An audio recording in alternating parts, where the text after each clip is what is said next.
Here at Waukesha. We'll start the meeting. General business, has the meeting been properly posted? Yes, it is. Next item is opportunity for citizens to speak. Any citizens here to speak tonight? It's like none I see at this point. Action items, approving minutes from the May meeting. Are we going to start approving minutes from now on? Is that the way? We've got a new format. This is, each committee kind of over the years and kind of drifted into their own way, so we've come up with that. And the other committees were approving their minutes, so we've decided to go ahead and do that with F&F too, unless there's a change at the committee. I thought we were special. I think we are. Oh. I think we're the most valuable committee, but Do I have a motion for So approval? moved. Okay, motion, Mr. McCaffrey, second, Ms. Voigt. Any further discussion? All in favor, say aye. Aye. Aye. Motion passes 5-0. No opposed, I'm sure. No, not in this one. Approval of vouchers. There were two questions this month on vouchers. First one is on voucher 321619 for Kali Builders for $37,222.83. The question basically was, what is this for? West, for the past 5 years, has been planning on a replacement of their dugouts, and they have taken this 5-year plan where they were doing a lot of fundraising over that time frame, and then they also, each year, were adding a little bit to their carryover of their athletic budget, saving money to be able to apply to this. So it has, the project is just wrapping up. They have, from what I hear, beautiful new dugouts. And fundraising, the total cost was initially to be $182,000. With in-kind donations by the builder and others, the project cost was brought down to about $158,000 is what it'll end up. Of that, they've already fundraised $96,917, and they have one more fundraiser coming that they expect to be a smaller fundraiser. And then, so the rest of that was paid for by their site and their carryover over the last 5 years. The project replaced the home and the away dugouts for both baseball and softball. The home now have second level press box areas that can be used as meeting rooms for the teams or bad weather shelter, announcer boxes, and then the baseball dugout also has a new concession area with it. And Kyle Lemieux would be happy to come report and show pictures if you would like to hear more about it, more details of where the fundraising money came from and everything. Mr. Como? Thank you, Mr. Bryan. So if I understand you correctly, Glenn's budget had $0 taken out of it.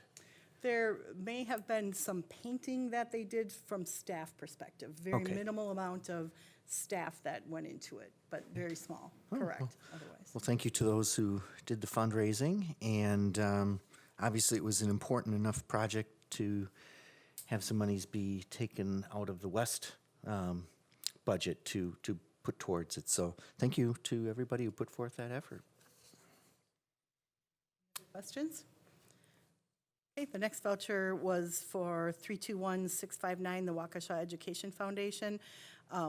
There's $733 of that. $600 was donated by retirees, so the question was a little more detail on that, asking for a little more detail. And prior to the annual retirement dinner, the retirees are given the option to get a watch, get a $100 gift card for Tufts Table, which is a restaurant, or have a $100 donation made to WEF in their name. And this year, 6 retirees opted to do that, to provide $600 to the Waukesha Education Foundation.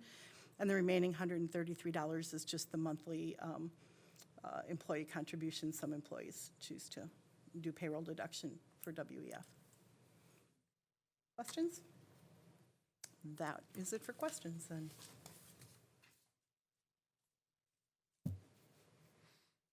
Mr. Como? I move to approve the vouchers as presented. Well, you Second. can still have questions if we have additional discussion. Motion, Mr. Como, second, Mr. McCaffrey. Additional discussion, Ms. Ronacek? Thank you. I had a couple questions, Sherry. Page 4, the Tom Check, Hayes Hardware, it says blanket many times. What are the blankets, or is it just a blanket statement that? Yeah, blanket PO is an actual statement on the PO, and that's when, in the beginning of the school year, they say, well, I don't, like for Staples, for example, I don't know how much I'm gonna spend at Staples, but I wanna allocate $2,000 of my budget to Staples or whatever this year, and that's called a blanket PO, meaning it's just open, they can spend on it all year long, and so unfortunately, the way Skyward Report comes up, it shows blanket, blanket, blanket, blanket, but we're not purchasing all those blankets, it's just a Great. term. And then on page 8, the iPad repairs. So we repair in-house if we can. Those are the ones that we cannot and we send out. Is that correct? I don't know. I thought we sent pretty much most everything out, but I can do follow-up on that and get back to you, because that one I don't know for sure. And then 29 and 30, the sewer and water at South seems quite a bit higher than North and West. Why is that? I will have to look into that one too. It might be a timing issue of the way the bill came in, but I can double check that unless, is it, I wonder if the pool itself is.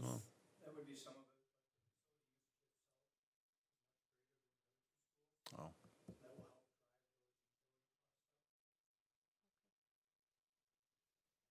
Thank you. Question. Is it facility use itself because the community uses the schools, that particular school more than the other ones, or is it because of the school itself?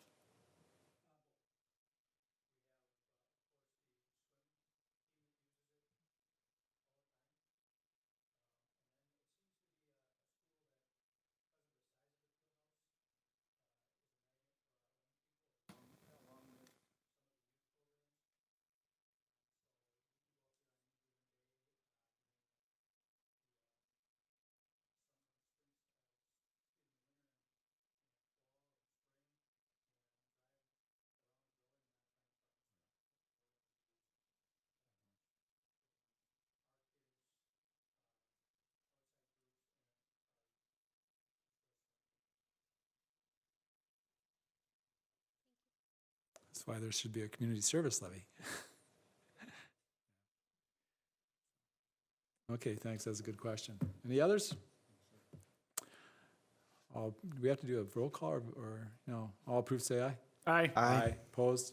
Motion passes 5-0. Southeastern Wisconsin School Alliance contract for approval. Yeah, each year, this goes back decades, the school district of Waukesha has joined with, is there 30 other districts now? To form this group for legal support, and I think they do some work at the state level too on school-related issues. So this year, the cost of membership is $3,200. I included their annual report in the back of the packet just for some additional information. I don't know if this has been shared before, but I thought it was it wasn't too long, but it was a nice summary. And then there's a listing of all the Metro Milwaukee school districts that currently participate, which that group has not changed much at all in the last 20-some years that this has been in place. So this is, like, as I said before, this has been an annual approval process for these services. They also have an attorney that's kind of semi-lobbyist, but works with the different legislators but is also available to answer some of the legal questions from some of the things that happen out of the Capitol. And we've, based on the questions I've asked and gotten responses to, we've probably made up our fee.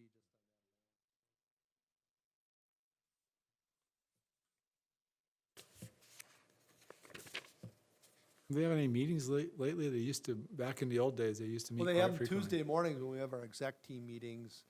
I don't know if they have them as often as they did. I know we used to attend a number of those, but they had them more frequently, I think.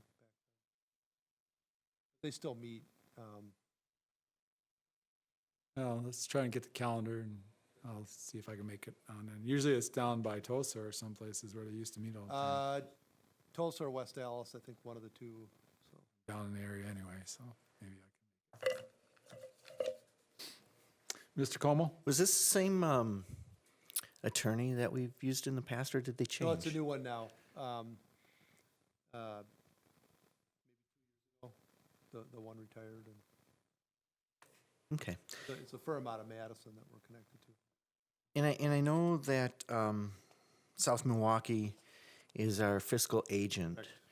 What role does Elmbrook play? I saw that they had a reduced rate also. They may provide some other kind of in-kind services. In the past, Milwaukee used to provide those. I don't know, maybe Elmbrook is providing those now.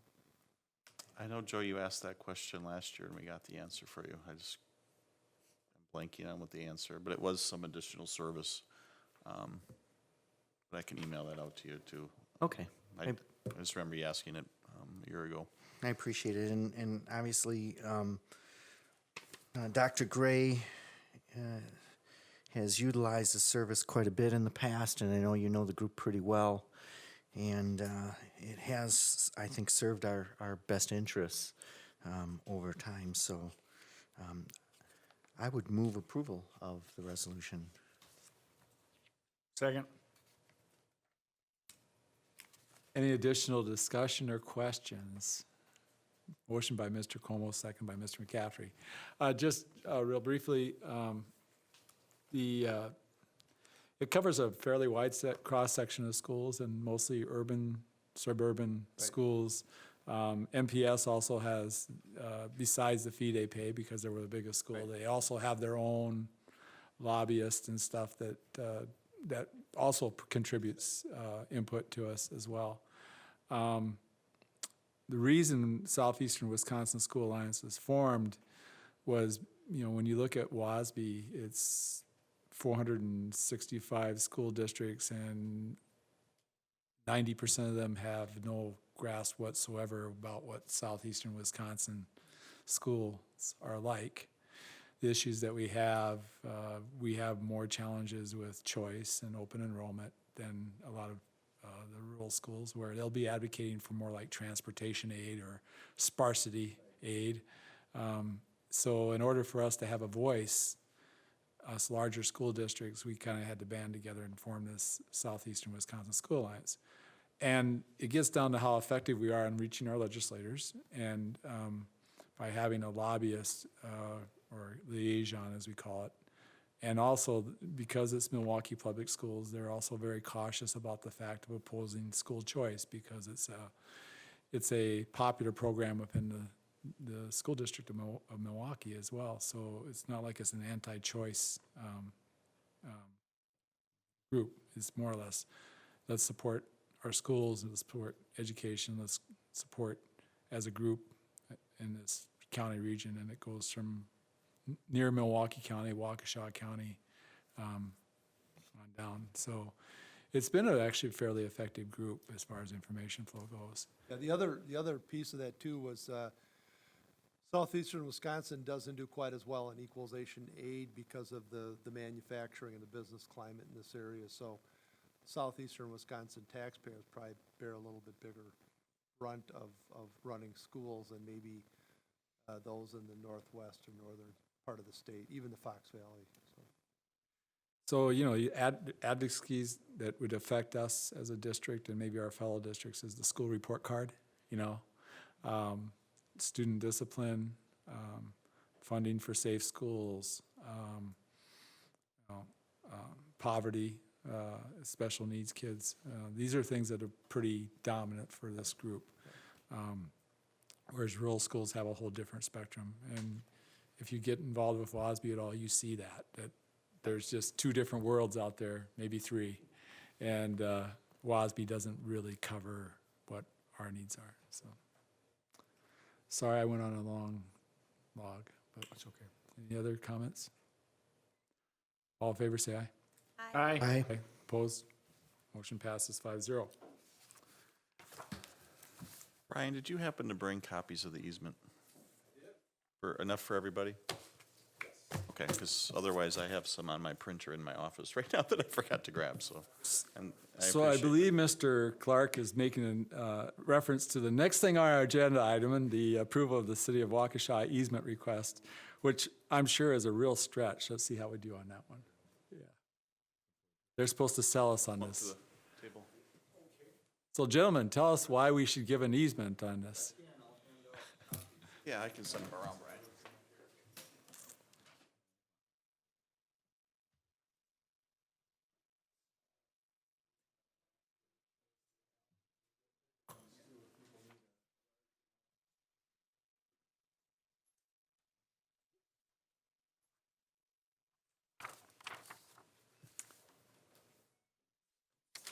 So, gentlemen, would you introduce yourselves? I'm Brian Running, the city attorney for Waukesha. Hi, Brian. Alex Damian, the city's city engineer. Appreciate it.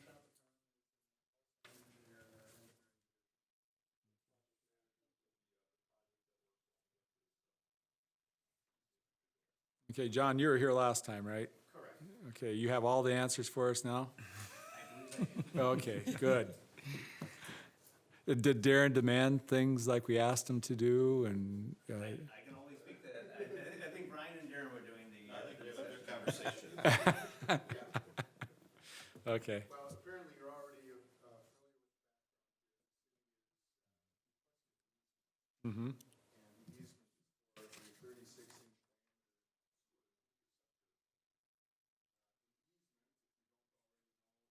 permission to use or cross land, very frequently used in the case of utilities for electric, for telephone, cable, and also water and sewer and gas underground utilities.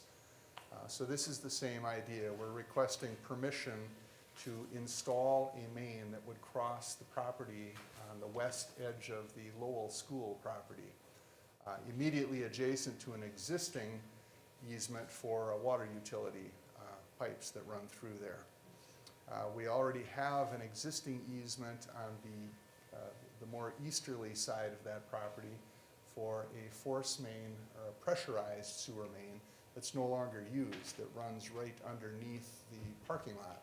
I think you can see it on the diagrams that we handed out here. The new easement, if you were standing out there in the back of Lowell School, the new easement there we are requesting would be approximately halfway from the edge of the parking lot out to the toboggan slide. So it's out in a wide open area. What we're doing here is a project to increase the capacity of the sewage collection out there in that part of town. This interceptor main will receive sewage from approximately 12% of the entire city. And when we do these mains, we are fairly limited in where we can locate them because we depend upon gravity to move everything down through the mains. We don't like to use a force main or a pressurized main when we don't have to. It's better to use a gravity main because the cost over time, without the need to maintain the pumping equipment, works out to be much cheaper. So it's a better deal for the city and all of the taxpayers to be able to install a gravity main. This would be a fairly deep main set underground because we have to maintain that slope. And if you imagine looking at the topography of the land back there, it actually slopes up towards Madison Street. So the trench will have to be quite deep to maintain that constant downward slope towards the sewage treatment plant. And because the trench would be very deep, we need a little more width in order to dig that trench because you have a cave-in danger if you're trying to dig too deep a narrow trench. So that's why we are requesting in there a 30-foot wide easement and also a temporary 40-foot wide easement that would be used to roll equipment and materials in only during construction, and then later on, if there's ever any need to excavate for maintenance or repair, that additional easement would also kick in. The document that was drafted is a pretty standard easement document that we use for our sewerage facilities.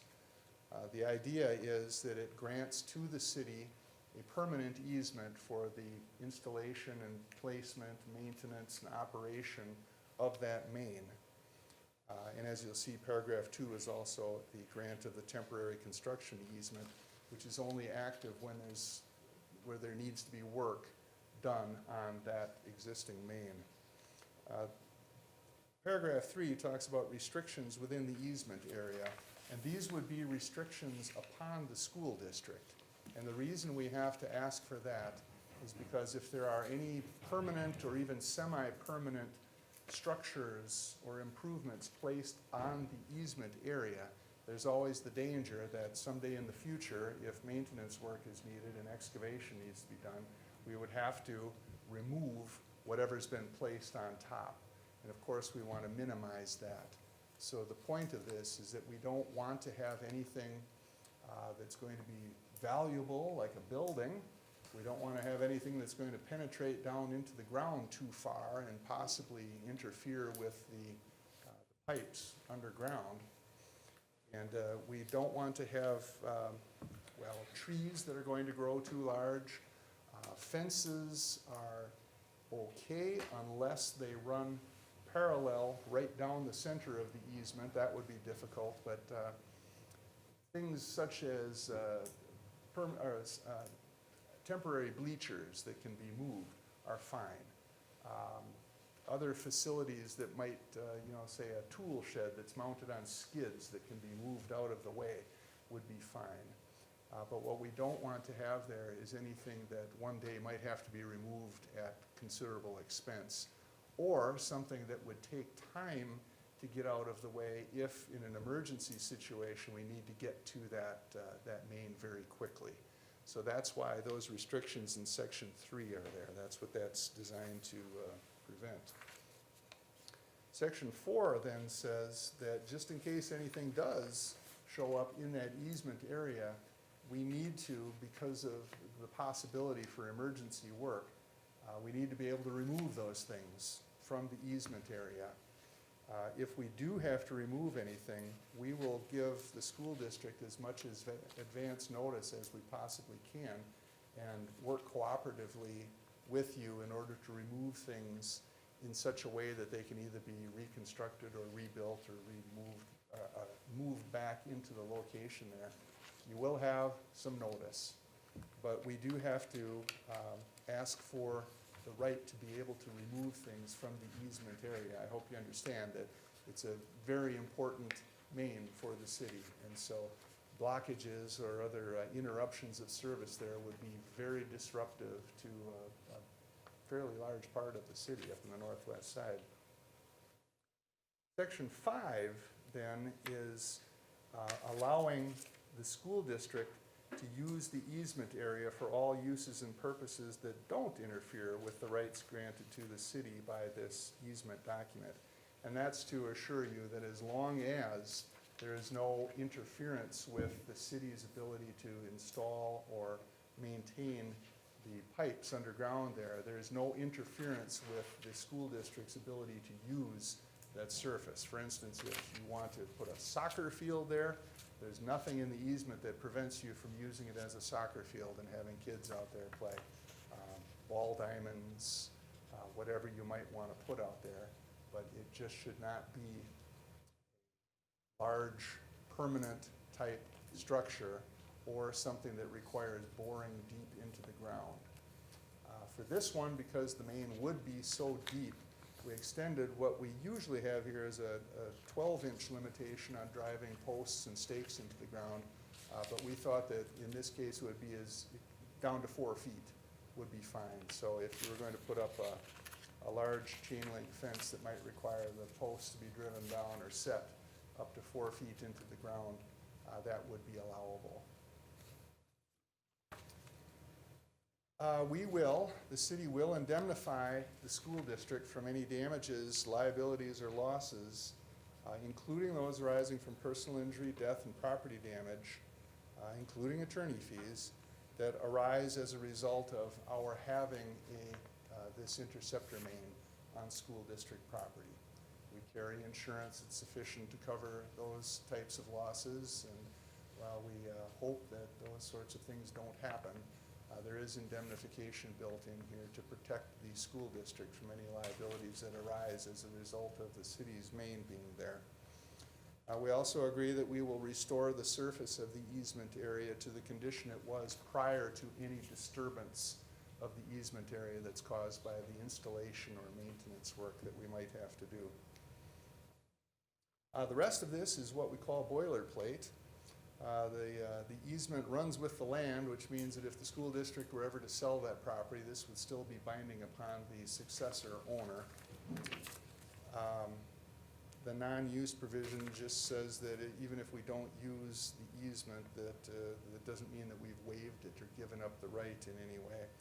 We want this to be governed under the laws of the state of Wisconsin, where the Section 11 is an acknowledgement by the parties that this is the whole agreement here. There aren't any other side agreements that are oral or written on other documents somewhere. This is everything that has to do with this easement so that you know that there are not any secret side agreements that might affect school district rights.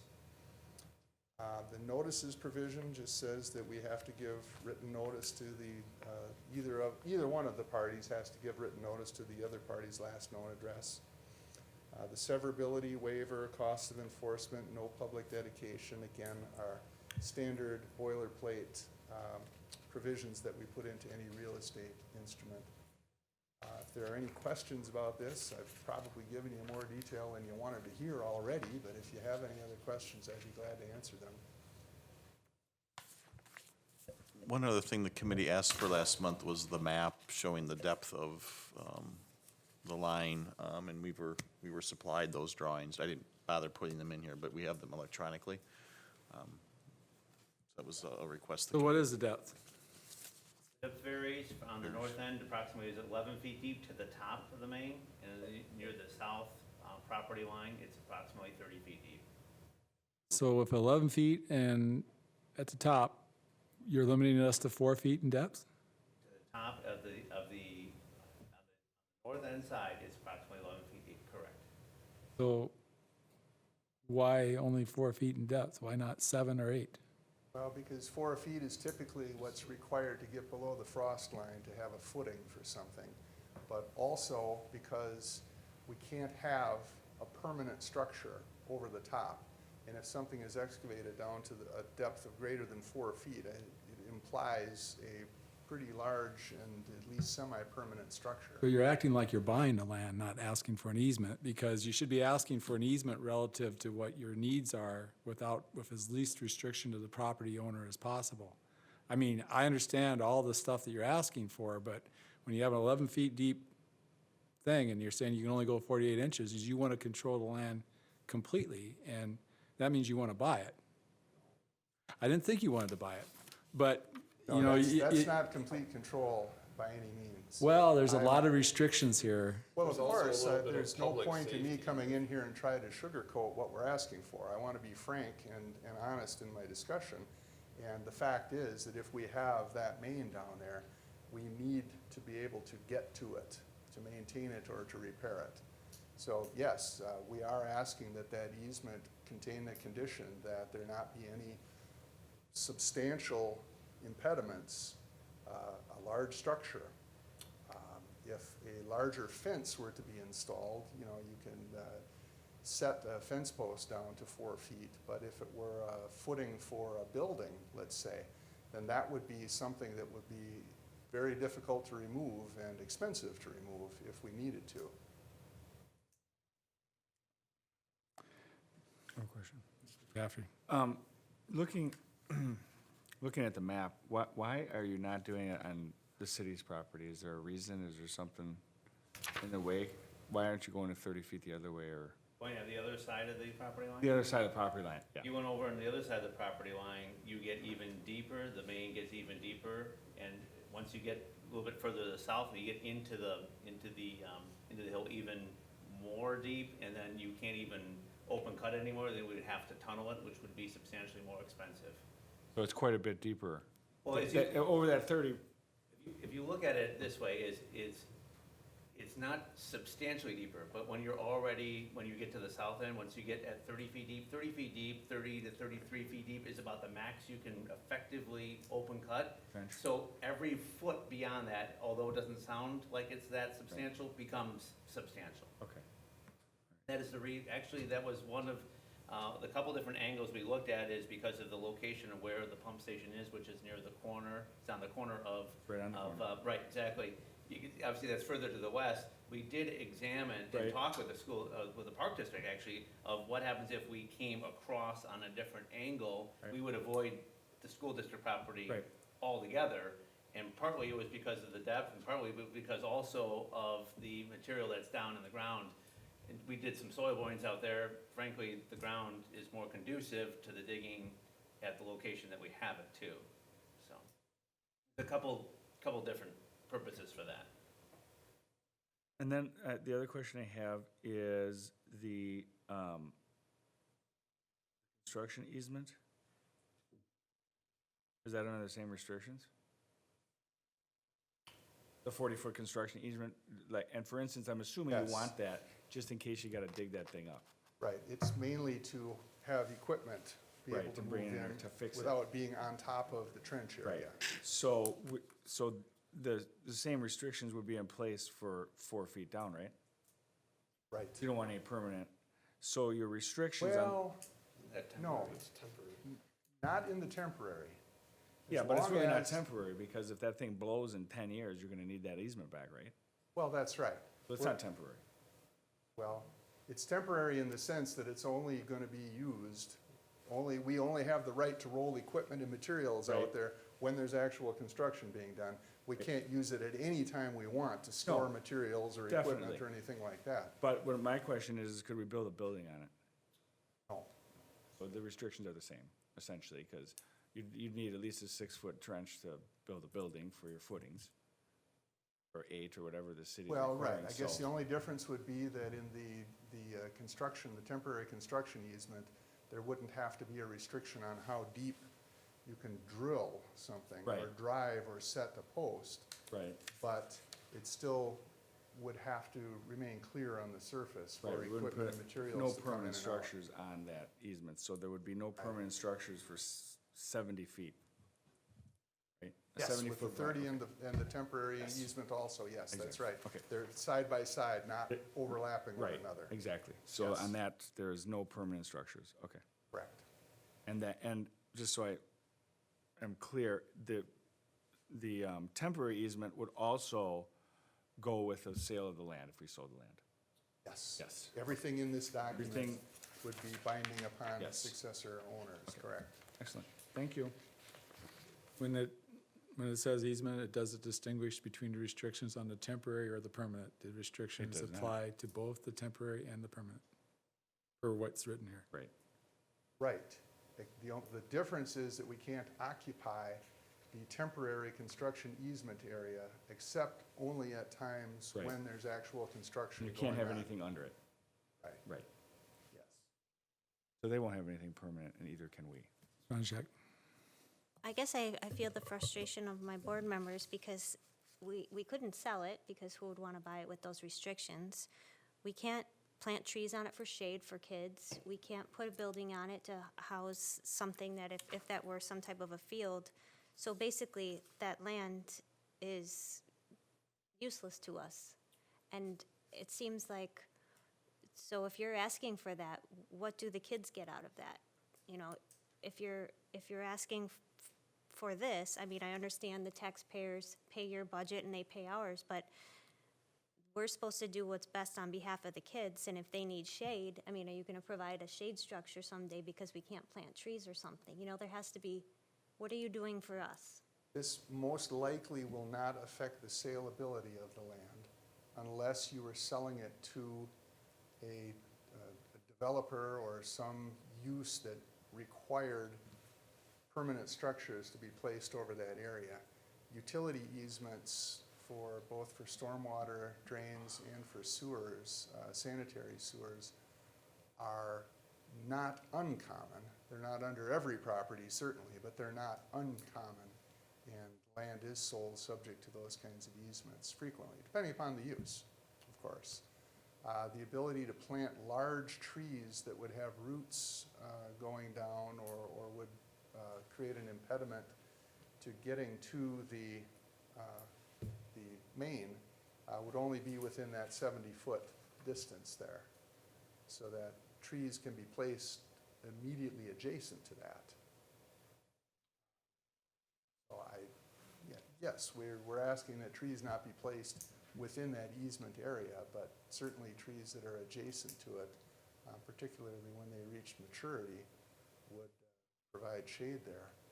And as far as the land becoming useless to you, the school district retains the right to use the land in every possible way that's not inconsistent with the restrictions in the easement. So as I said before, if you want to put athletic fields or any other use that would not violate any of the restrictions that we're asking for, it retains its usefulness to you. Well, as it's being used right now, for instance, it would retain 100% of its usefulness because it's being used right now as a play area, a large open field where kids can play ball or do whatever. And this wouldn't affect that use at all, except during the periods during which construction or maintenance is taking place. Mr. Como? Thank you, Mr. O'Brien. Probably, as you know, we are reviewing our capital improvements projects throughout the district.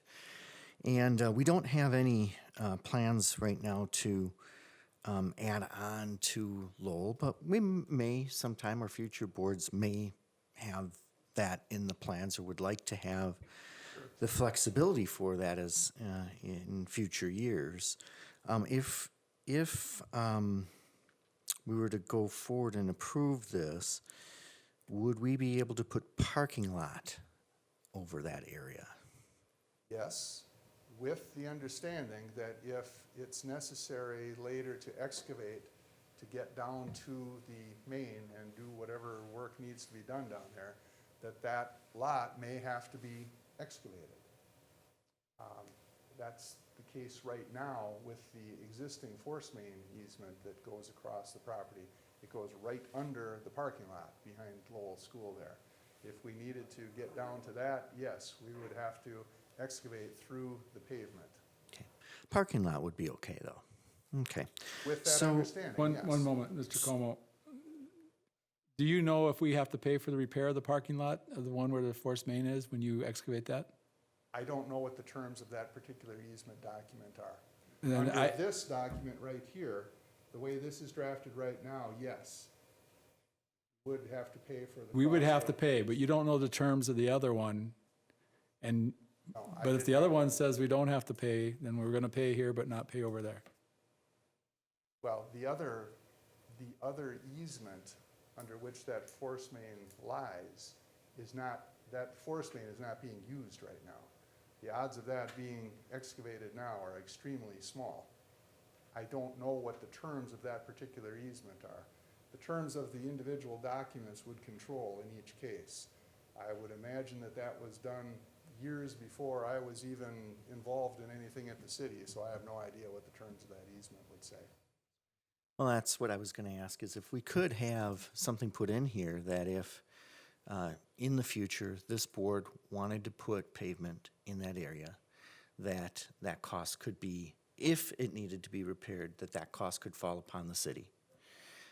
I can see that we wouldn't necessarily have to expand out the permanent building to that area. We could probably expand the building into, to the west. It'd be a pretty big building if we continued to expand all the way west. I mean, we'd be putting in like a high school or something, but we don't know what future boards might want.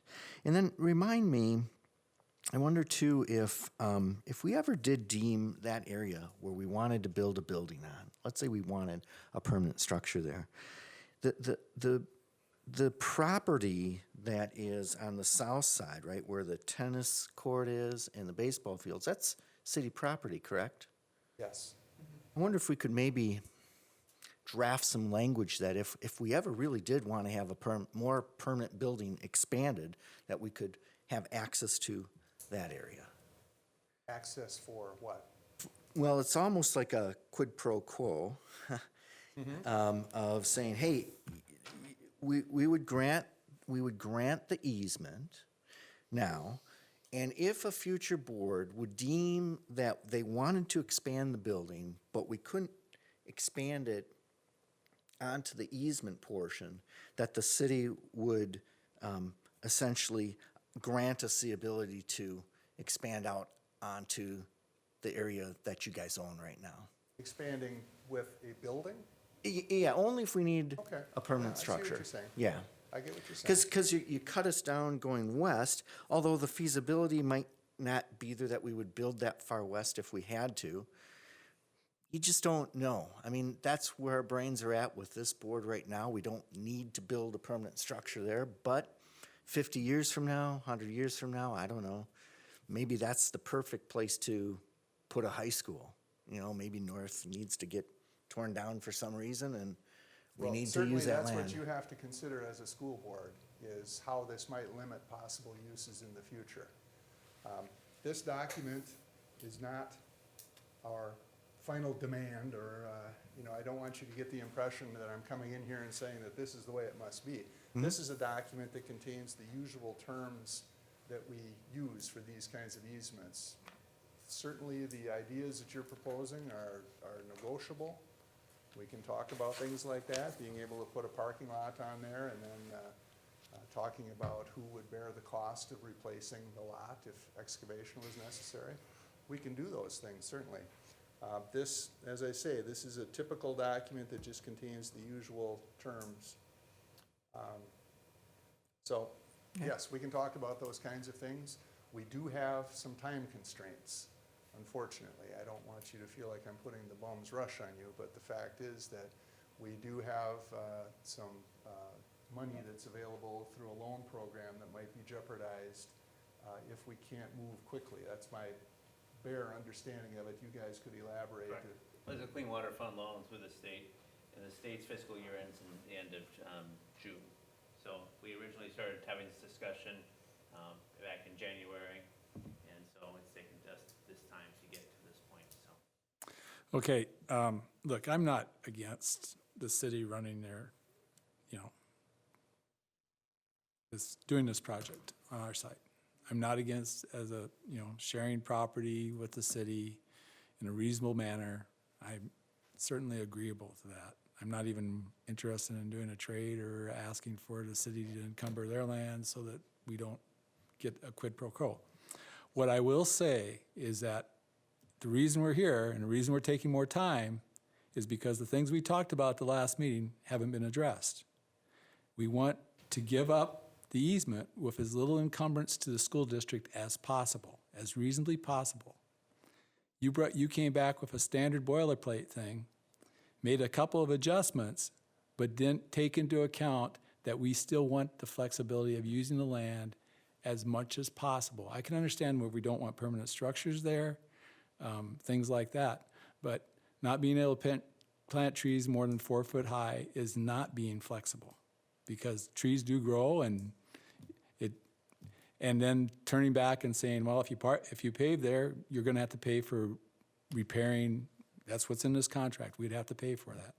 Everything in this contract is not given toward a request to be as flexible as possible to the school district when you come to draft your easements.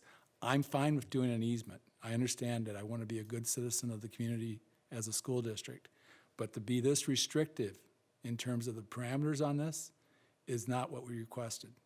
Okay, well, let's And I- talk and I about think what that you would was- like to see in it then. Let's talk And I about think that was clear at the last meeting, is we don't want to be restricted any more than absolutely necessary. Right, I did not attend the last meeting, so I wasn't aware of the discussions that took place when I drafted this. The point of this document is to be as flexible as possible, to limit what we need, and to expressly allow the grantor, the school district in this case, to maintain all of its use that's not inconsistent with this document. That's the way it's drafted. So, again, if objects were to be placed within the limits of the easement, it can be done, but there has to be an understanding that they may very well have to be removed. And if the school district were to plant trees in there or build buildings in there, that would have to be, I would think that you would have to consider the possibility of the loss of those items if in the future they needed to be removed. If a tree was planted and it had grown to maturity, it can't just be relocated and then put back. It would have to be removed entirely. A building would be very expensive to remove and replace. And that's probably not a wise approach for either the city or the school district to take, to place something like that, knowing that it may very well have to be destroyed and then replaced again.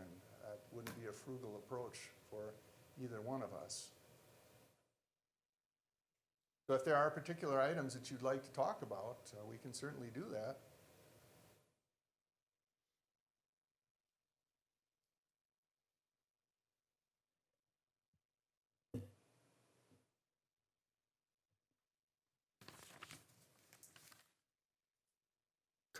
Yeah, just a second, any other questions? Go ahead, Karen. So the way I see it, you have two options. One is going to cost you a fortune to do this on your land, and the other one restricts us quite a bit. That's what we feel. So one thing I can think of, we just had requests from North. They had storage sheds in the past, I think maybe two storage sheds and then some inside, and they were just completely full. And they asked if they could get some, they're like shipping containers, which are movable. But I'm thinking, okay, so let's say we wanted to build a shed for housing some of the athletic equipment. If it took, let's say it would be $10,000 to build something, but to make it movable on skids or whatever that you're talking about, let's say it would be 14. Well, we'd have to pay an extra $4,000 just to make sure that it could move for you guys. I would think that you should have to pay the difference to make things movable so that you can get access to it. Well, sure. I mean, the first approach would be simply not to put it within that area, if it can be avoided. If you're talking about a situation where there is no other option, that it has to be placed there, and there's an extra cost for making it portable so that it can be moved in case of the necessity to excavate. Yeah, I mean, if it absolutely has to be there, then sure, you're right. It would seem that it's to the city's advantage, and so the city should bear that cost. But from the viewpoint of just overall frugality and avoiding unnecessary costs, the most obvious thing to do would be to avoid putting things within that easement area in the first place. I see what you're saying, but in this situation with North, we needed to come to you guys to say, this is what we want to do. And you guys gave us, I believe there were some aldermen saying, well, there's neighbors on the other side, they don't want to have to look at these. And then we came back and we said there's a row of trees so they won't have to look at them. There you go again with the trees, you know. Well, we can't put this out there because it's on the line, and we can't put a row of trees because that would be on the line, but yet there might be two perfect baseball fields that would fit. And you guys are the engineers, we could come to you and say, this is where we're at, this is the dilemma we were talking about. And because you would be able to see all that, it would be plain as day. But no, we're not talking about, oh, hey, let's build something on there just so the city can pay for half. I mean, you guys would understand that that's not, we can't pull the rug out from underneath you like that. But what we're saying is, when we come together as a board and we're deciding things, if there's something that prohibits us from doing something, maybe 20 years from now, because this board said so, you know, we're trying to make it fair. I mean, you guys are gonna pay a lot for doing it one way, or you're gonna have us just say, yeah, go right ahead. Well, we're asking for some things, and maybe Kurt's come up with some by now. Yeah. But that's one example I just wanted to give you. Okay, I don't know anything about that particular situation at North. But again, if there are things that you'd like to discuss, then I guess this is the time to do it. Well, because time is of the essence for you guys. I mean, the end of June's coming up. I mean, we're June 11th here, so. Mr. Como, do you have some comments, or? Well, I think there were two ideas, possibly three ideas that we could consider. One, we had first talked about if we needed to put parking lot there, that, and it needed to be in the future ripped up. Could have some verbiage that you guys could take care of the removal of that parking lot to do the repairs as necessary. I think the language could be maybe even genericized enough so that it could incorporate what Karen just talked about. If there are any additional costs that, and again, I'm not a wordsmith on these kinds of things, but the concept is if there is additional costs for those items that we might put in that area to make it flexible enough to gain you access to it in case you need to get there, that perhaps that dollar amount could be picked up by the city. I thought it was a good example, having the storage bins be, or storage containers be movable. Maybe we could have some generic language that would maybe encompass any type of item that could be put on there that was that specifically needed to be developed in a manner that gave you ease of access, and that you'd pick up just that portion of the cost for the ease of access. Don't know if it could be generically The set trick up. for doing something like that is to figure out a method by which you determine what that amount is. Sure, That's sure. always the tricky part. And I think these are again, keeping in mind that we as a board would want to try and work with you and say, hey, look, if we could avoid putting anything in that area, we would. You know, these are just dealing with those exceptions. Right. More that exceptional language, as opposed to, we don't really have plans for that right now. But again, we need to prepare for some boards that might in the future. Well, that's right, because we're looking potentially 30, 40, 50 years down the road. Sure. And I actually wouldn't mind, and Kurt didn't necessarily want to head down that path, but I wouldn't mind if we really truly needed to build a permanent structure to have access to that tennis court area and or the baseball area. So personally, I think that would be a long-term visionary kind of thing, whether we may never need that for 500 years, so, or ever. But those things I would like to see if we could go down that pathway. And we could have a special meeting of the F&F committee still this month if we needed to approve something before the end of June 30th. Does this committee have the authority to approve, or does this need to go before the entire school board then? I believe this does have to go before the whole school board. I would think This is permanent not easement would have A to go permanent before. easement, Yeah. I would think. I think the problem is when you're talking about encumbering another piece of property of the city, that's, if you're talking about having this done by the end of June, I don't see that's being practical with the fact you have a governing body as well. And I don't think you can give me an MOU that's binding without consulting your governing body and have that. I think we're better off taking the easement proposal you have, making it more friendly to the grantor while still protecting what you want to accomplish as the grantee. That seems to make the most sense to me. Sure. Okay. And again, this would be the time to talk about it, so. So, 3A, strike building or other, and just say place or construct permanent building structures without approval of grantee. Add without approval of grantee.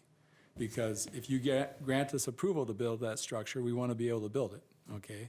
But for the most part, we understand you not wanting to give us a grant for a permanent building or structure. Okay, could you repeat that, please? It'd be place or construct, striking building or other, permanent building structures without approval of grantee.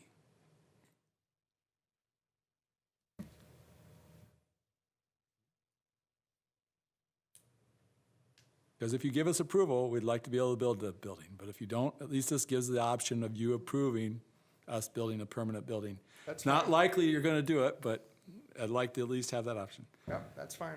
B, change the grade elevation, strike that. We have the right to change the grade elevation if we choose to. I mean, there's no reason we shouldn't be able to change the grade elevation It's not like we're going to, but there's no reason we shouldn't be able to. Sure, but the reason that's there in the first place is because changing the grade elevation could reach down to the area of the pipes. So we Right, need to but- have some restriction on that. If you want to put a restriction, but that gets into the excavation clause, if you want to put a restriction on how deep we can excavate, that's different.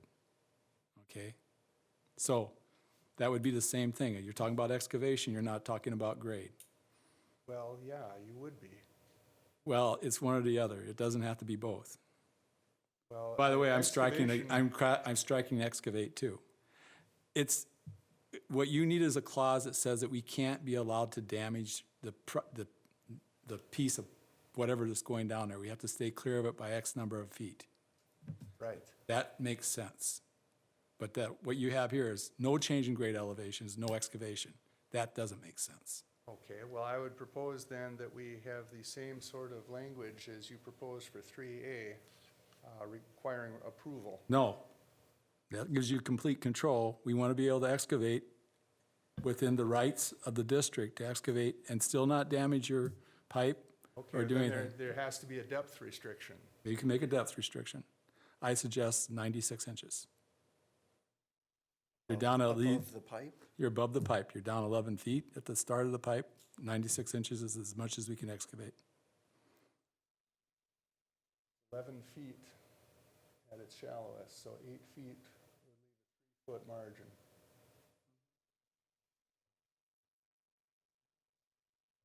Borderline, I would think. We don't want to have a The only, 3-foot deep sewer in the just- future is the just problem. one thing just to be considerate about this is the sewer's made out of PVC. So if you impact this, it cracks.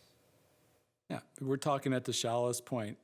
Okay. I'm just making. That's why I asked for a depth chart all the way around, but, 3 feet's plenty. Is it plenty? 3 feet is plenty when people do what they're supposed to do. First of all, it's not likely we're gonna excavate down 96 likely. inches, but, But that's why we're having this discussion, right? right? Well, if it's not likely that you would ever excavate that deep, then why have that requirement in here? Because it's still our land, but we're still trying to accommodate you. Okay, if you can give me a scientific or technical explanation why we can't go 96 inches, I'm Well, fine with it. But here's that, a you might be practical concerned one. about how weak your pipe is. A practical one is that if you say go ahead and excavate out there, you turn a contractor loose out there, and you dig through that main, you've now gone through a 36-inch interceptor And that serves. and that contractor's liable for hitting that main because he went below the 96 Well, but inches. That's not much consolation when the sewer service for that entire northwest part of town goes down. They might be responsible, but that doesn't help us. Mr. Running, it's still our land, and we're trying to accommodate you. You shouldn't be trying to be so restrictive. You should be trying to be flexible. No, I have to protect the improvements that we may be putting in there. It would not be responsible to the taxpayers and the sewer users of the city to install a main of that size and importance under circumstances where it might accidentally be damaged and taken out of service. A contractor will not go that, it's not, first of all, it's the shallowest point on the pipe. They're not, look, I used to dig ditches for a living when I was young, and I had to stay within 3 inches. With how big an excavator? Doesn't matter, you hit that line, and it's a toll line, and you pay. So, I I'm mean, interested in preventing the damage in the first place, not determining who's going to pay for the and what repair. I'm saying, 96 inches is enough cushion. 3 feet's plenty of a cushion between, you're not gonna hit that with a 3-foot cushion. Engineers are not agreeing with And I'm an your engineer too. assessment. I think we'd be a little more comfortable with a little more than 3 feet above a 36-inch diameter. Are you okay with 4 feet? That's 12 inches to me is a little more. As an engineer, I think you'd agree with that.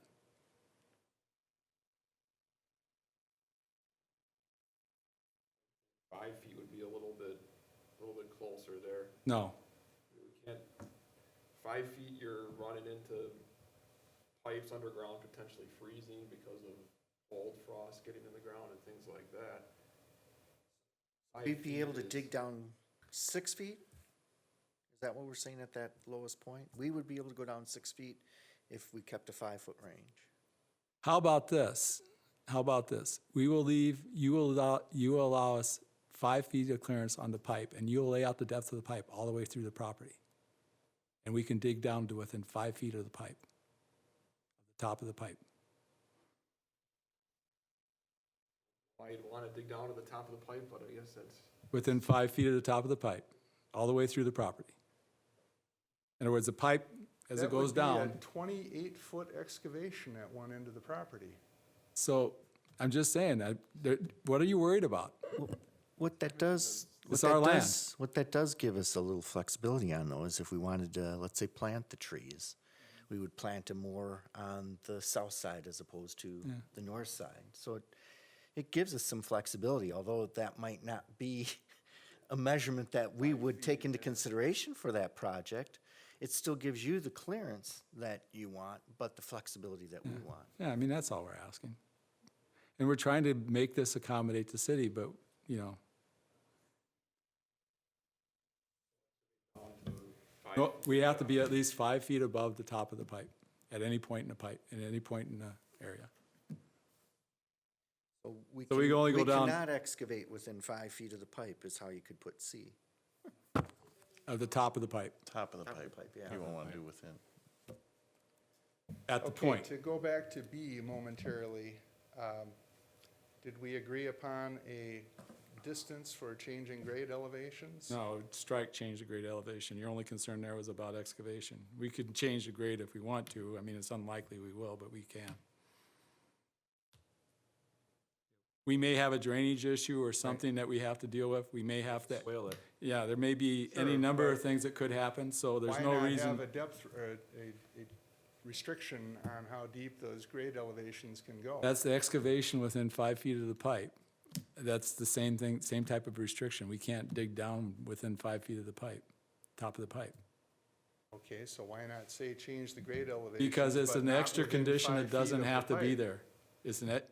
Well, I Why mean, not make it the I same? guess the concern would be, we don't know how much we'd have to put on there. What if we raised it, for instance? A lot of Well, I think, Brian. problems that we have with drainage in this city. I think, Brian, finish your, hear Brian's statement. We Well, cut him yeah, I off mean, before. if you want to Re- raise repeat the what you elevation, just we said don't on have any B. objection to that. Yeah, repeat what you just said, Brian. Well, I sure, think you got cut off. why not be for B. consistent with the grade, with the elevation changes and make it no closer than 5 feet from the top of the pipe? It's the same idea. It's the same thing. You can't excavate within 5 feet of the pipe. You can't change the elevation to be lower than within 5 feet of the pipe. Okay, Yep. then We're that's good. agreeable. I think we're saying the same thing. But you have to make sure we can raise the elevation. In other words, we can add fill in there or anything else, I guess. Sure. Problem with We that? can, I'll like put that expressly in here that it can be increased. It can be raised. Right. We have Item D, No reason to object to that. okay. Item D, plant trees or bushes that would reasonably expect to grow roots that would interfere or damage the sewer, the pipe. Restricted from doing that. So if you can reasonably say we can't plant trees that would damage at that point, 20 feet ground down, I mean, while 4-foot trees, pretty restrictive, but if we want to plant a tree that can put down 8-foot roots, and when you got 20 feet of clearance, that should be fine. So we're just being restricted.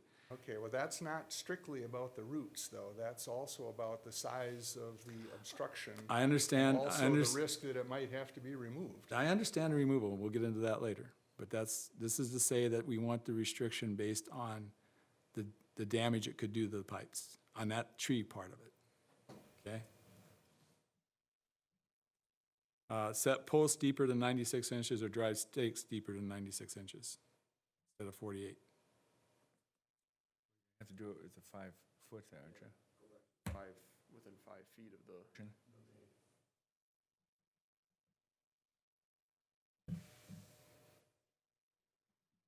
So let's do 72 inches, that'll give you 5 feet on the top, you know, that'll give you the, okay, 72 inches.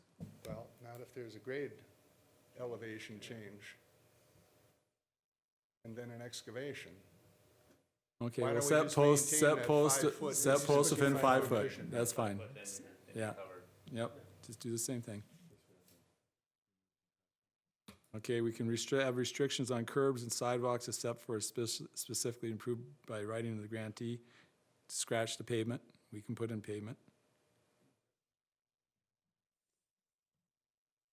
And strike G. Entirety. Why is that? Because it puts, it confers, it gives, it empowers you and it weakens us.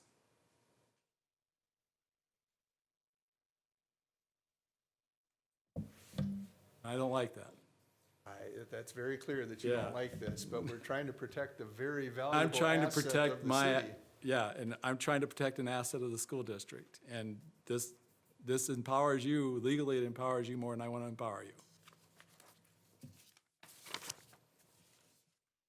Do you have an example in mind?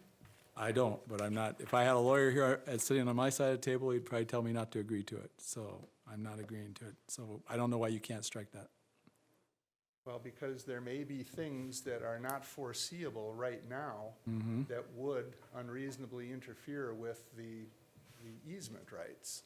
And we can't foresee those now, but we don't want to endanger. But you want to restrict us completely with Not that clause. completely. No, that's not true. Well, that's the way I look This is not at a it. complete restriction. Yeah, that's the way I look at it. Item 15, cost of enforcement. Instead of a lawsuit, that should be binding arbitration. Is if binding arbitration is commenced to enforce this instrument, and no statement about who pays for the prevailing cost of attorney fees. Instead of a lawsuit, let's use binding arbitration. Binding arbitration is not a good alternative to a lawsuit. Arbitration generally ends up being just as expensive and time-consuming as a lawsuit, but there's no right of appeal after it. Okay, That's fine. not good for either party. You want to pay the legal fees then? Arbitration is not free. Do you want to pay the legal fees? Well, somebody's got to pay the legal fees if there's going to be arbitration, don't they? Strike that the prevailing party pays the legal fees. Or That cuts both ways, you know. I know. Okay. Generally, both parties want that in contracts. Well, I don't want it. First of all, I don't want us suing each other. We're not going to be suing each other. The city doesn't sue the school district, and the school district doesn't sue the city.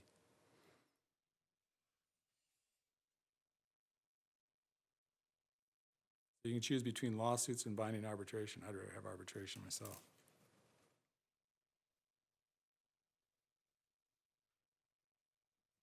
And the issue about, where was the issue about repair?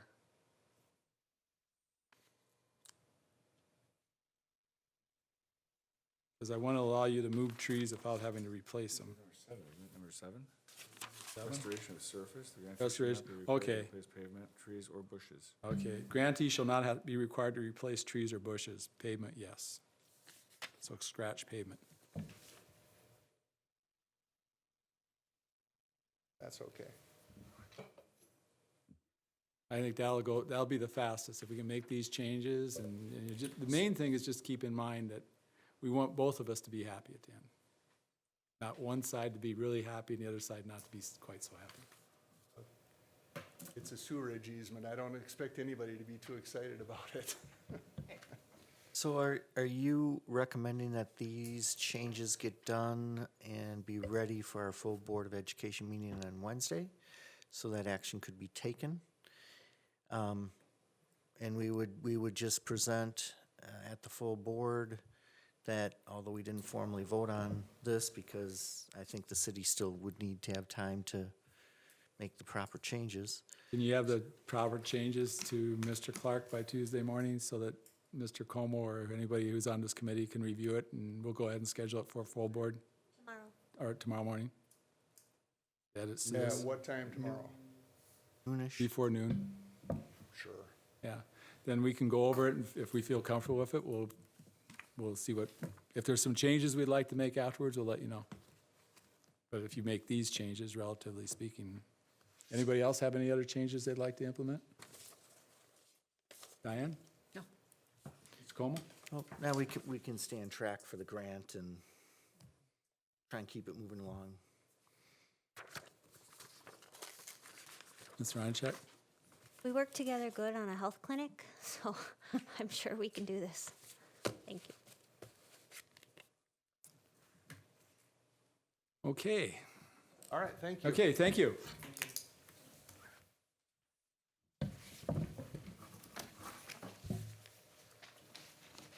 Information items, monthly budget report. How are we doing on budget? We're doing well. We're expected to, we're not going to be over budget by any stretch. We have a few little areas where we've got some additional funds. So as we wrap up the year and our fiscal year, we'll have a better picture by the end of the month, but we're not expecting any big surprises or to be over budget by any means. So for our revenue in May, our main local source was our tax from the city, tax payment from the city.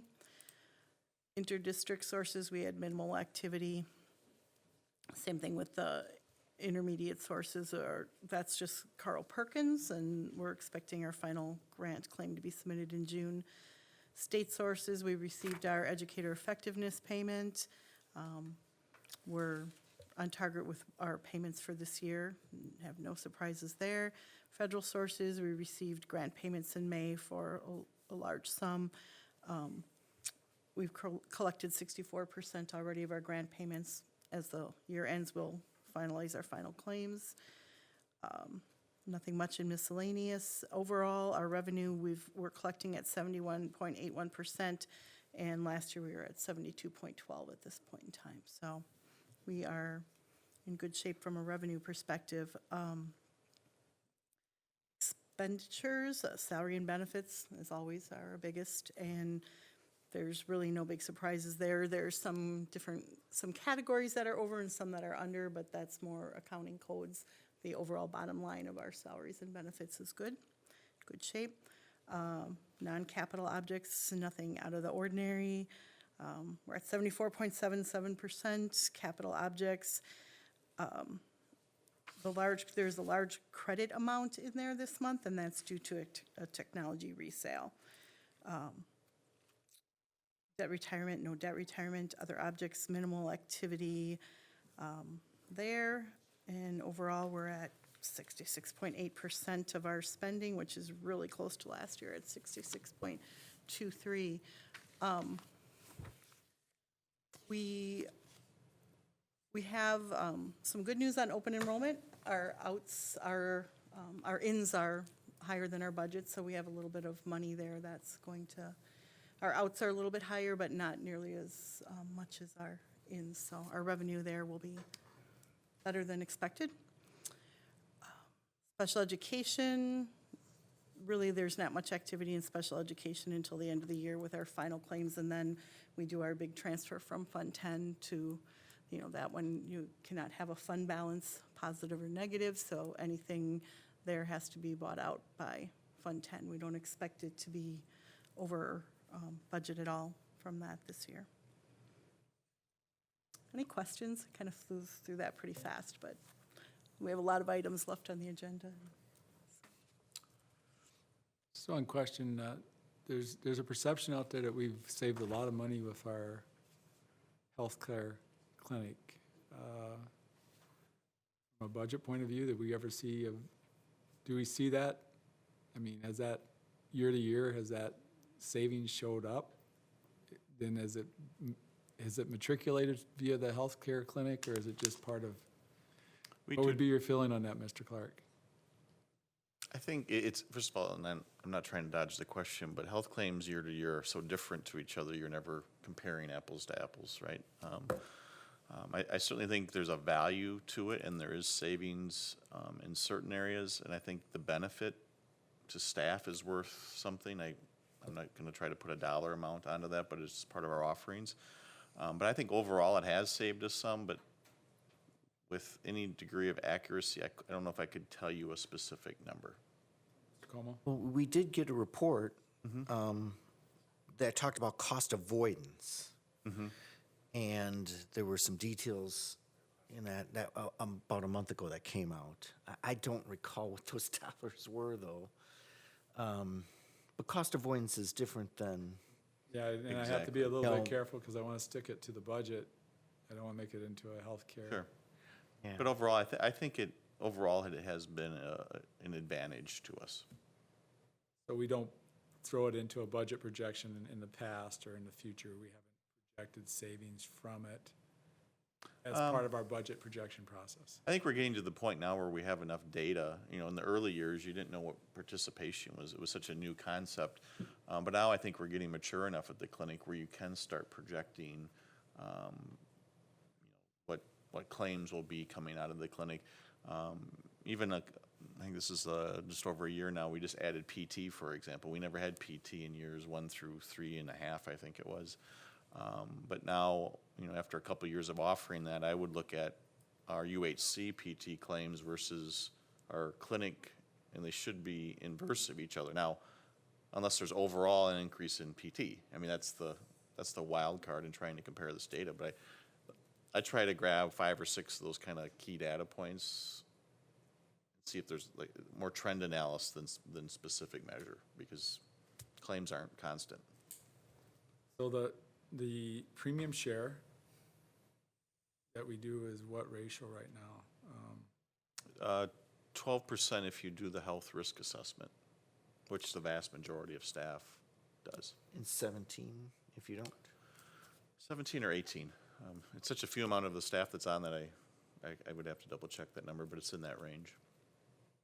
The reason I ask that is it's only because any savings does impact us as it impacts our budget. Whenever Oh, sure. Yeah, just like any other service. It benefits the person paying the copay, but it benefits us way more because we're paying the bigger share, right? No, overall, I think the clinic has been a successful partnership with the county and the city. Okay, thank you. Any other questions? Okay, next item, facility master planning. Just a brief update. I've been trying to put this on the agenda just to keep it on the forefront of everyone's, as the days and weeks get busier and busier. The next step for us is a board workshop on June 20th. Last workshop we had was a couple of weeks ago where we got the results of the community survey. For any citizen who's interested in that, those survey results are on the website for everyone to review at their leisure. Again, next week, or coming up in about 10 days, we'll have another workshop to review possible steps forward. Okay. Comments about the survey from anybody at FNF? I think brought it up. Okay. Discussion items, preliminary 2018-2019 budget and tax levy update. Okay, just brought information to show where we're at with each fund and to show that we're balanced, given the projections that we shared last month and the revenue limit that we shared last month in tax levy amounts. Fund 10 is in balance, no impact to fund balance. Same thing with 27, 21. Fund 38, which is our debt service, has an expected increase mainly due to interest. Fund 41, capital projects, is in balance. The ones to look at are Fund 50. We're showing a negative impact to fund balance in Fund 50 of 1.5 million. That is because of the North Kitchen project. So we have too much fund balance according to DPI standards, and we have to work to spend it down. This is where it's going this year. Last year it was the South Kitchen. This year it is the North Kitchen. So it'll still leave us with a healthy fund balance at the end of the year, but that will be the impact for next year. And in Fund 80, we continue to bring down that fund balance. So we're expecting to pretty much use up the fund balance in Fund 80 this year with a deficit of $20,801. And then anything else after that would have to be part of the tax levy to fund anything we want to fund in Fund 80. So the sheet on the back just has the projections that we showed you last month. And again, we're still holding that 8.12 tax rate at this point. And of course, we're going to have, this is an evolving process all year long as we get more information from different parties.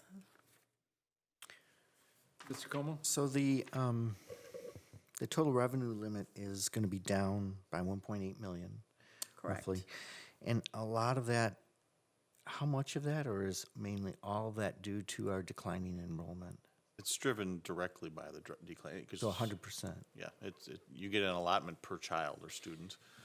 So if you have fewer students, you're multiplying by a lower number. Because that, we're looking at a 3-year period of time, there's kind of like we benefit on the first part of declining enrollment, but we suffer a little bit more towards the end of declining enrollment. So as we're continuing to still go down, so even a couple years beyond, once we start to go back up, we'll still get hit a little bit on the revenue cap side of things, right? There's a strange spot you get if you've been declining for several years in a row, where if you do start increasing, and it will, if you look at our history, it's been a wavy pattern. It actually, in the short term, costs you authority, but in the long term, it helps you financially. Okay. So it goes contrary to everything's been based on so much per pupil, right? So if I have more pupils, I must get more, and if I have less, I get less. There's a spot in the formula where that's not true for a couple of years. Okay. So I have a question on the community service issue. Yes, We're obviously levying for the community service, right? correct, The levy is being increased a little bit for community service. correct. The amount of that levy theoretically is, per mill, is 1 cent, 2 cents, 3 cents? Pretty minimal, I don't, Small slice. it's a very small slice, I don't have that in front of me, I could, To give you scale, our total levy this year was 78.7 million. You're looking at a community service levy that 1,000. 1,000. Very small. I think it's important to know what that levy penny is. I mean, the other question say I, last year was like 13 cents or something. I think I have that actually. Yeah, we do have that from last year. And it's just, It says 1 cent, but I think Oh. we're rounding up just to have a number there. yeah, I mean, it's not 'Cause 13. it's not zero. If it's 13, that would be a pretty big number. and it's gone up, but, yeah, sorry. So why would we levy to cover budget shortfall? I mean, we're spending 197 and levying 176. Well, because the goal was to spend down this fund balance This that was was go away. out there, to have the fund balance That go was the away plan. and be working every year on just, Prior to our being in that position, the understanding, and goes back to some conversation where the fund balance, during the last 6 years or so, there's been significant changes in laws with community service, from very open to super restrictive, and now it's kind of, and I think during that really restrictive phase, you probably got guidance from your auditor or someone saying you must that's correct. We were gonna spend get down rid of your it fund completely. balance, and you can't do the services that were tied to that any longer. So the board must have made, let's spend it down to zero, then those services are supposed to cease. This doesn't show what our fund balance is, does it? This report doesn't. So what is our fund balance in community service levy? Do we have that? well, this is what, the 20,801 is what we're anticipating will be the ending fund balance this year, and that would be available to spend then next year. And the No, what you're saying is that the deficit impact to the fund balance is 20,801. You're not saying what the fund balance is. But I'm saying if we're bringing it down to zero, that's what I'm projecting to be our fund balance ending this year. That we will have 20,801 going into this next year, and we're spending that down. And so that's the deficit, is taking that 20,801 out. That gets us to zero. Right. That's why we're not asking for 190, whatever Right. the, Because we're Two added spending down that together, last yeah. $20,000, and we'll be On a deficit. leaving a fund balance at the end of 18-19 of zero. And what's the fund balance on Fund 50? It's big. At the end of, all I have is at the end of last year, it was $1.8 million. During this year, we'll probably spend it down to about $1 million or just over $1 million. So after the north project is done, it'll be down to a couple $100,000 roughly.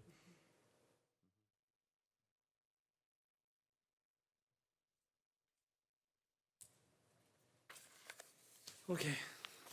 The state will finally be happy with us? They will be happy with this. CPI? Or they'll The move on to goal- other topics. The goal is that they do not want you to have more than 3 months of your expenses in your fund balance.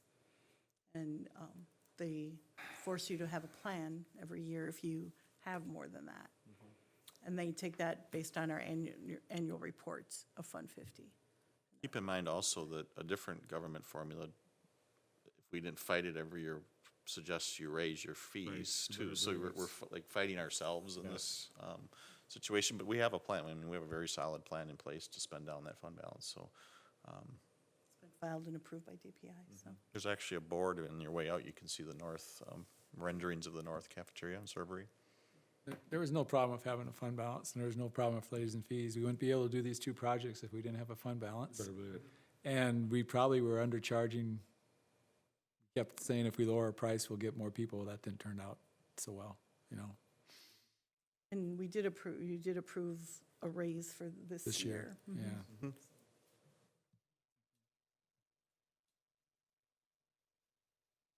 Questions? As we get into July, we'll have more, like I said, more information. Every month, we'll be fine tuning this. Once we close out in June, we'll be able to show you the beginning and the ending fund balances, the anticipated. Just trying to show you that it is in balance right now, but it's hard to project with too much accuracy what the actual final fund balance is at this point.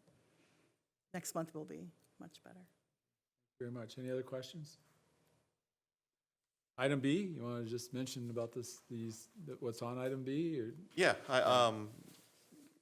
we've been discussing offers, and actually on the Highway 164 property, we had an accepted offer that fell through at this point. But in talking with, how's that here? With legal counsel and the going into closed session to discuss these, they recommended that we, in public, say that the properties involved, and this is Highway 164 and the Oakdale or Double X and 59 property, are deemed surplus, and we would be entertaining any offers that would want to come our way. That way we can go into closed session. Everyone knows that the properties are out there and being discussed. So once we do this, I don't know if that's an annual thing. Maybe we do it annually just to cover ourselves in that regard, or if this is, until we say it's not, I'm not sure. I think we should have a detailed list of surplus property, including, up to a certain value. Up to a certain value. Let's say anything over $10,000, we should have a. They used to do that. I came across a list, and it was labeled surplus property, but it didn't have a date on it, and I didn't go back forever. I couldn't tie it to a board meeting, but my guess was that at some point, you probably did make that declaration of surplus property. So this is just reaffirming that now we can do a broader one because there's, maybe things beyond these locations, but I wonder if we should just put that as a document up on our website. It's published. Public information. But it should be calendared. We should Sure. calendar Yep. when we're going Here's to the date. declare it, then declare it. So maybe next year we'll put it on our Yeah. calendar for, every July, because Every it's a new fiscal July. year. for instance, we did snow trucks and stuff like that. That was declared surplus, and I don't know if we're contracting that all out or what the deal was, but there was a bunch of stuff that, Yeah, we sell some equipment, not much, but we could do that as a Yeah, with housekeeping thing every computers and- fiscal year. That's what we just sold. or let's say we had a lot of computers, let's say a lot at X number of dollar values, a lot of, and then we could. Sure. iPads. iPads mainly, yeah. Okay. So that's the sole purpose of this agenda item is, and there's maps of the properties attached. One has, well, if you go out to Larson, you think it's one piece of land, but there's multiple tax keys involved. So there's, all 5 tax keys for these 2 properties are listed, so if anyone wants to look them up on the county registrar, they can certainly do so. Okay, that's great. Recommendations for future committee meetings? Anybody have any ideas of, Not at present, sir. I never have any ideas. Karen? I don't know if I can say this because now we moved on, but when you're talking about surplus No, we can go back, yeah. properties, okay. Like with Glenn here, when we have doors, old doors or desks, chairs, tables, all of that, I know Glenn says we have a surplus of those, and I forgot how he said we get rid of them, but if more people knew what we had, then maybe we could get something for them, and kind of just like the trucks or the land, if we have more offers than one, we're gonna get more money for them, so how do we? They have a page on the website. We also started using the state surplus. This vehicle, We've been putting a lot of things on there. Used vacuum cleaners we no longer use. Lights that we're not using anymore. Throwing everything onto that site, and it's amazing what people will bid on. So, we're gonna continue to do that. We got our feet wet with it about 5 or 6 months ago, and we've been on it. I think we just put like 27 things on it today. Light fixtures we no longer use in the district to hot stopper, electronic things and things like that. So my warehouse guy has just been continually putting things on that state surplus site. It worked pretty good for us. We did our first truck sale on it this year, and we did very well. So that was kind of our initial take on it. Like I said, we did everything out of that site. So things like that, doors that are worth trying to sell will go on there. Of course, there's some wood slab doors that really aren't worth selling. They just usually go into. Thank you.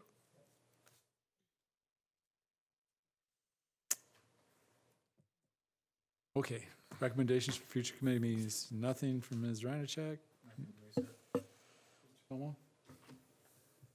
Is this where the idea of selling the stones over at North would come in? Those we're leaving with the principal to Leave it to the principal. Okay, sounds good. stone wall, the field stones that, some are pretty big too, so bring a truck if you're interested. Well, I have an idea for a future meeting. Sure. The marketing plan and marketing budget for eAchieve. Summer, you know, and fall. We've been asking about that. We've talked about it last summer and how that should be changed and what we should be using for assets and where we should be going. And the other thing I keep in mind is the professionalism of the public perceptions survey. I mean, it was criticized about being, you know, weighted, but it turned out being most people that weren't concerned when it got done.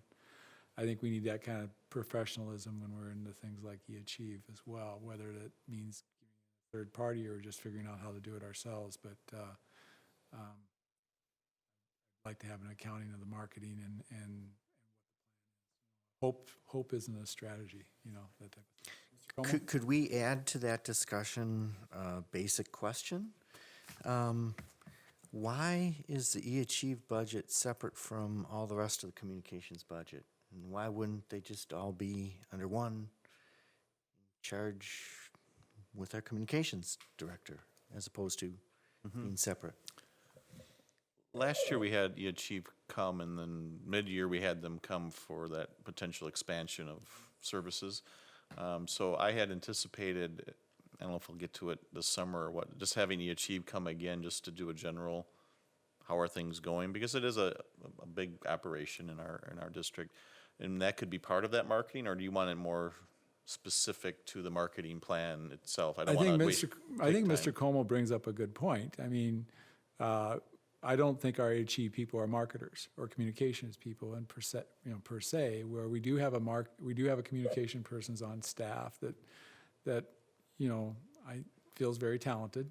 And maybe that would be a resource that if we applied those dollars and put it under a different head with a different set of eyes and a different approach and saying, here's what I'm going to try and take and use those dollars to drive enrollment at eAchieve. We have a tremendous asset there. It's just not what I'd say marketed as well as it should be. And I don't think we can compete with the big guys on mass media, but there's other areas where we need to be smarter. And I think Mr. Cole makes a good point. Maybe we just need a special set of eyes, even if we do it within our own district. Sure. And that's something you should bring up with the superintendent. Yeah, I was just gonna say, Dr. Gray and I can have a conversation about that. He knows where we feel on this, that we do feel, I mean, Mr. Como and I were here from the start, we do feel that eAchieve, we've always felt it should have more than it has had, even though we've done a great job. Our current staff's done a great job. We can still maybe do better and get the message out across the state at the resources there. Okay. We were at graduation, Ms. Voigt and I, and it's no doubt that the people who go to eAchieve benefit from it significantly. And we just don't get the message out, and we're not, maybe we should be able to use the children with sign-offs saying, they don't have to give their names, but what they got from eAchieve and how it benefited them, and the families too, so. I was approached by one of the moms from the De Pere area, and she said, definitely go back and tell the rest of the board that this is a very special program, and if her son hadn't been able to get into the special ed IEP to extend his senior year for 2 years, you know, she doesn't know where he would be. So she was just like, they don't have an 18 to 21-year-old program up there to be able to tie into, you know, the offerings that we have here was just, you know, as far as she was concerned, a true blessing. So, you know, on her behalf, you know, just say thank you to all of you for making it be possible. Got it down. It's just it's a jewel that's hidden from the state and maybe from the country at large, that we have a program like eAchieve where we've had professional staff from day one helping drive the curriculum, drive the education program. It was meant to be a high-quality program, and it still is a high-quality program, but for it to stay high quality, I think we need to get the message out and drive enrollment up a little bit. Okay, I got it down for a future agenda.